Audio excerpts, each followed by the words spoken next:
Da, došli smo i do naše stalne rubrike Novine Plus. Prelistavamo naravno dnevnu štampu za vas. Sa mnom u studiju gospodin Duško M. Petrović, urednik u listu Otadžbina. Dobro jutro i dobrodošli. Dobro vas našao. Da li ste uspeli da bar malo prelistate dnevne novine? Pa nešto sam gledao sinoć na internetu, a jutro sam samo novosti video. Jutro ste samo novosti videli. Dobro, evo, kada ste videli samo novosti, ja iskoristit ću priliku da krenem baš od večernjih novosti. Naravno, centralna vest večernjih novosti jeste da je priveden bivši šef Agrobanke i još 7 na naslovnoj strani. Antonić uhapšen na Rači. Prepoznali ga na granici i sumnja se u proneveru 300 miliona evra. O svemu tome opširnije na strani 6. Pre nego što pređemo na tu temu, moramo se samo osvrnuti na prvi zvaničan susret gospodina predsjednika Srbije Tomislava Nikolića i Dodika, predsjednika Republike Srpske. Postoji stalna potreba za unapređenjem uzajamne saradnje Beograda i Banja Luke na osnovu sporazuma o specijalnim i paralelnim vezama. Ocenili su juče predsjednici Srbije Tomislav Nikolić i Republike Srpske Milorad Dodik. Tokom prvog zvaničnog susreta u Beogradu, Nikolić i Dodik saglasili su se da je održavanje bliskih i prijateljskih veza Srbije i Republike Srpske u svim sferama života garancija stabilnosti. Pa mislim da je taj susret značajan po više osnova. Ne samo zato što je Dodik malo neuobičajeno podržao kandidaturu Borisa Tadića u predizbornoj kampanji, pa se očekivalo da se taj odnos između Srbije i Srpske, s obzirom na predsjednika koji je izabran, ne bude baš dobar. Mislim da će biti jako dobar taj odnos i nadalje, kao što bi i do sada, jer ne zaboravite, Srbija je garant Dejtonskog sporazuma. Predsjednik Dodik sve vreme, od kad je izabran za predsjednika i kad je bio predsjednik vlade, insistira na pravom tumačenju Dejtonskog sporazuma. Dakle, ne da visoki predstavnik bude taj koji tumači šta znači to i to slovo Dejtonskog sporazuma, nego onako kako piše, onako da razumemo. Da je Bosna i Hercegovina država unija dva entiteta. Ona kao unija dva entiteta je mnogo labavija nego kao da je to republika, savezna država koja ima više republika. Dakle, entiteti imaju veću samostalnost, a taj odnos između Srbije i Srpske, ja mogu o tome dosta da pričam, nažalost, nemamo vremena, pa ću da skratim. Inače sam ja iz Bosanske krajine, tamo sam rođen i ovdje sam došao 67. I sad, ovako neka vrsta horizontalnog lifta između Beograda i Banja Luke, stalno letim tamo ovamo. I znam da je taj odnos jako važan i postoji jedan stalni savjet za sprovođenje i Dejtonskog sporazuma, jer je Srbija garant tog sporazuma. U svakom slučaju došlo je do tog susreta koji je naravno, kao što ste kazali, od izuzetnog značaja za našu i za Republiku Srpsku, za našu zemlju. Jedna tema koja se tiče društva, ne znam da li ste juče imali priliku da u nekim vestima to vidite, eventualno možda i prekjuče se o tome govorilo. Panika zbog sumnje da vakcina protiv gripa H1N1 izaziva teška oboljenja. Na kraju ispada da je gora igla nego grip. U strahu od Guillain-Barreovog sindroma 149.938 vakcinisanih u Srbiji. Vest da se u Hrvatskoj kod 6 vakcinisanih protiv svinjskog gripa ispituje sumnja na teško neuromuskulatorno oboljenje poznato kao Guillain-Barreov sindrom prestravila je sve u Srbiji koji su tokom pandemije virusa H1N1 zavrnuli rukav. Stručnjaci pokušavaju da smire situaciju tvrdeći da ni jedan od slučajeva o kojima izveštavaju hrvatski mediji nije medicinski potvrđen, ali to mnogima izgleda nije za utehu, utoliko pre što su i tamo i ovde ljudi vakcinisani istom Novartisovom vakcinom. Vi naravno znate da je oko svega toga bilo polemika i priča i razgovora. Evo, ispada da sada zapravo to stvarno nije valjalo. Trebalo bi malo više obratiti pažnju na one koji kupuju lekove u ime države i da se te provizije za kupovinu lekova, kad bi mogli ikako da se ukinu. Aha, to jeste. Ljudi su lakomi i zbog šake dolara mogu da naprave veliku štetu. Nadamo se samo da ovo vezano za ove vakcine će proći u najboljem mogućem redu. Jeste. Evo je afera sa naslovne strane, ono što je svakako centralna vest. Policija je juče po nalogu tužilaštva privela 8 osumnjičenih u aferi Agrobanka. Antonić uhapšen na granici sa Bosnom i Hercegovinom. Policija je juče po nalogu tužilaštva za organizovani kriminal uhapsila 8 osumnjičenih za zloupotrebe u Agrobanci. Iako tokom jučerašnjeg dana nije bio dostupan policiji, sinoć je na graničnom prelazu sa Bosnom i Hercegovinom kod Sremske Rače uhapšeni Dušan Antonić, bivši prvi čovek ove banke. Priveden je, kako je potvrdio premijer i ministar unutrašnjih poslova Ivica Dačić, prilikom pokušaja ulaska u Srbiju. Pored njega uhapšeni su i Slavoljub Korićanac, Antonićev zamenik, Bojan Zarić, član izvršnog odbora banke, Vehbo Papić, direktor sektora rizika i Boban Labović, direktor pravnih poslova Agrobanke. Ne znam šta da vam kažem. Valjda će ispitati i saznati šta je istina. Verujem da treba imati poverenja u ovu novu vlast. Ja Vučića slabo poznam, eto on je zadužen za te korupcije, borbu protiv korupcije i tako dalje. Ja znam njegovog oca, dobri smo prijatelji, to je čestita familija, verujem da je on, ako je na oca, verujem da jeste, da će uspeti da istera mnogo toga. Naravno, ne verujem da iko može sve. A koliko je ovdje istine, da li je istina to što je Antonić rekao prekjuče u nekom intervju, nekoj televiziji, da je taj gubitak nastao posle njegove smene? Ovo je stvar suda, vidjet ćemo šta će biti. Jeste, činjenica je da neka hapšenja su počela i ja moram odmah da se nadovežem samo na to. U Kuriru na stranama 2 i 3 vest koju smo naravno mi juče takođe objavili u okviru našeg dnevnika i naših vesti, a i čini mi se svi mediji su ovo imali kao jedno od udarnih vesti. Šutanovcu preti 5 godina robije. Agencija za borbu protiv korupcije juče je podnela krivičnu prijavu protiv Dragana Šutanovca zbog neprijavljivanja imovine. Pao ministar iz Demokratske stranke, Agencija za borbu protiv korupcije, to čuli ste, podnela juče krivičnu prijavu protiv Dragana Šutanovca zbog neprijavljivanja imovine, a naime agencija je utvrdila da Šutanovac nije prijavio da je sa svojim suprugom stekao vlasništvo nad 1/10 idealnog dela stana od 63 kvadratna metra u Skerlićevoj 20 na Vračaru. To u pitanju ona zgrada o kojoj smo mi ranije još informisali, koja je u izgradnji zapravo, čiji je gospodin Šutanovac vlasnik, zapravo on je jedan od glavnih investitora. Ona se vodi takođe da je pašnjak, u stvari nije pašnjak, nego je tako nekada terazije budu proglašene kao građevinsko zemljište. Da. Jeste čuli ovo za Šutanovac? Ista je priča, mi nas dvoje možemo da ostanemo u istoj ravni. Ista je priča to da će nova vlast, ako drži do sebe, a verujem da će da drži do onoga što je obećavalo u predizbornoj kampanji, da će isterati to što je obećala, da će uspeti da uradi i tako. Neke naznake već postoje. Priča je da će iz 3 glavne stranke u Srbiji biti prvi procesuirani. SNS, DS i SPS. Znači ovo je samo negde početak topljenja ledenog brega. Sam vrh. Dobro. Idemo dalje da se bavimo penzije. Da li vam je interesantna tema oko penzija? Kako da ne. Ja sam neka vrsta penzionara pripravnika, tek sam skoro otišao. Onda ova vest će vam biti koliko toliko okej. Ministarstvo finansija i privrede najavilo paket antikriznih mera, a većina će na snagu stupiti u oktobru na strani broj 7 u Večernjim novostima. Penzije pod zaštitom. Pare za plate i penzije ima. Najugroženiji penzioneri prvu ratu od najavljenih dodatnih 15.000 dinara dobiće između 17. i 19. septembra.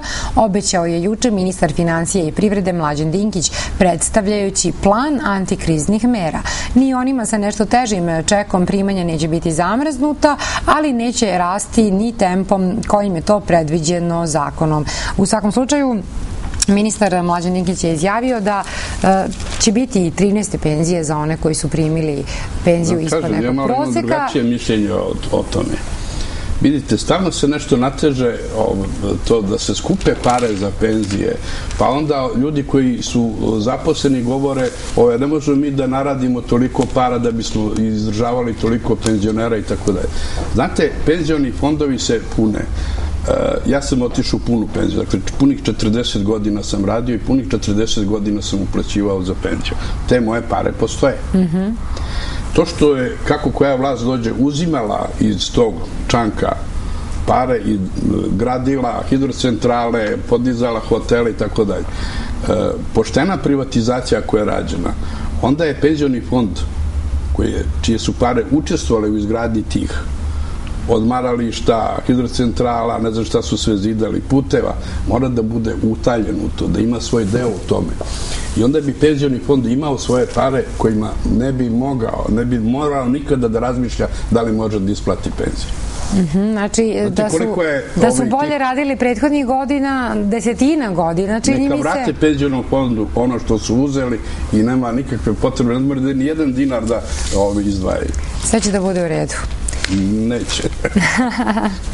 Nadamo se da će to da bude okej, sve, tako kaže i ministar Dinkić. Dobro, jedna vest, ne znam da li ste možda čuli, tiče se Hilandara, kaže požar preti Hilandaru. MUP Srbije ponudio pomoć u gašenju požara koji je zahvatio Svetu Goru u Grčkoj i može da ugrozi srpsku svetinju, na strani broj 7 u današnjem Kuriru. Veliki požar koji je juče zahvatio Borovu šumu i nisko rastinje na Svetoj Gori u Grčkoj ozbiljno preti da ugrozi manastir Hilandar, saopštilo je Ministarstvo unutrašnjih poslova Srbije, koje je ponudilo pomoć grčkim kolegama u gašenju. Požar gase snage grčkog ministarstva zaštite građana sa 2 kanadera i helikopterom za gašenje požara. Ja sam bio u Hilandaru na Blagovesti 82. i taj požar može da bude s ove strane tog prsta od Jerisosa, gde je šuma. To je najopasniji deo po blagu koje se nalazi u Hilandaru. Tu je biblioteka, riznica. Ne znam, to nije prvi put da je Hilandar bio ugrožen baš tim požarima i da je, sećate se velikog požara, to još nije. Kako da ne? Još nije izgrađeno sve što je trebalo. Sve što je trebalo. Evo, negde ostajemo u tom svetu sveštenstva i priče o tome, ali ovoga puta s jedne potpuno druge strane, ni malo pozitivne. Sveštenik Branislav Peranović saslušan pred sudijom u Šapcu zbog ubistva Nebojše Zarupca i dalje bez sudskog epiloga slučaj Crna reka. Surovo premlaćivanje od pre 5 godina i dalje nekažnjeno. Sveštenik Branislav Peranović saslušan je juče pred Višim sudom u Šapcu zbog sumnje da je u ponedeljak uveče ubio Nebojšu Zarupca. Njemu je određen pritvor do 30 dana, potvrdio je za danas istražni sudija Slobodan Belisavljević. Inače, Peranović je javnosti poznat od 2009. godine zbog prebijanja štićenika u manastiru Crna reka, zbog toga nije odgovarao. Opširnije o svemu ovome na strani broj 5 u Danasu. Znate šta? Zašto se ljudi uopšte mašaju droge? Jedan od velikih i čestih razloga je to što ne veruju u Boga. Oni nemaju te unutrašnje svoje ljudske sigurnosti, pa onda lutaju i tako. Tako da je velika su mogućnosti da se pri crkvi stvore dobri centri za odvikavanje. Naravno, to ne mogu da rade samo monasi i sveštenici, jer oni nisu lekari. I najbolje bi bilo, kao što ne daju velike rezultate ni klinike ili šta znam kako se zovu te medicinske ustanove za lečenje narkomanije i ostalih bolesti zavisnosti, najbolje bi bilo da to rade zajedno. Medicinski stručnjaci i sveštenici da tome koji nema te unutrašnje sigurnosti, koji ne veruje ni u šta, ni u koga, koji ne veruje u Boga, da dobije tu sigurnost, a da se ovamo leči, istovremeno leči po tim medicinskim pravilima, a ne da ga leči onak koji se ne bavi, koji nije lekar. To je činjenica, eto, nažalost, možda da se reagovalo tada, 2009. godine možda jednostavno ne bi došlo do ovoga sada što se dogodilo. U konkretnom govorimo o slučaju. Tu postoji jedan problem.